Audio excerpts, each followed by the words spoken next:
Саламатсыздар ма, құрметті оқырмандар. Ливановка село кітапханасы ауған соғысының қасіреті атты тарихи экскурсия ұсынады. Добрый день, уважаемые читатели. Ливанская сельская библиотека представляет исторические экскурсии «Боль афганской войны».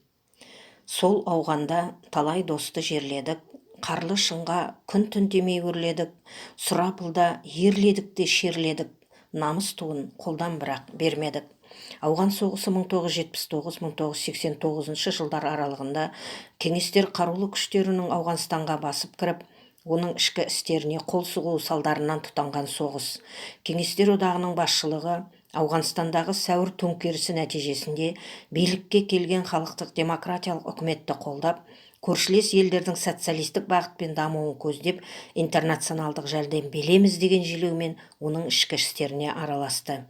Жылма-жыл ақпан айының ортасында біз ауған соғысында қаза тапқан жауынгерлерді еске алып, олардың рухтарының алдында бас иеміз. Өйткені бұл соғыста өрімдей жас жігіттер жазықсыздан жазықсыз құрбан болды.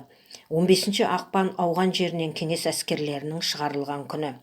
Қазақстаннан Ауғанстан соғысына 22 мың адам қатысып, олардың 761-і қаза тапты. 21 адам үсті-үсті жоғалып кетті. Бүгінгі таңда Қазақстан елінде 10 мыңға жуық ауған ардагерлері бар. Олардың 3 мыңдайы мүгедектер қатарында. Афганская война до сих пор кровоточит незаживающими ранами ветеранов и поливается слезами родных, чьи отцы, братья и сыновья полегли в ущельях чужой страны.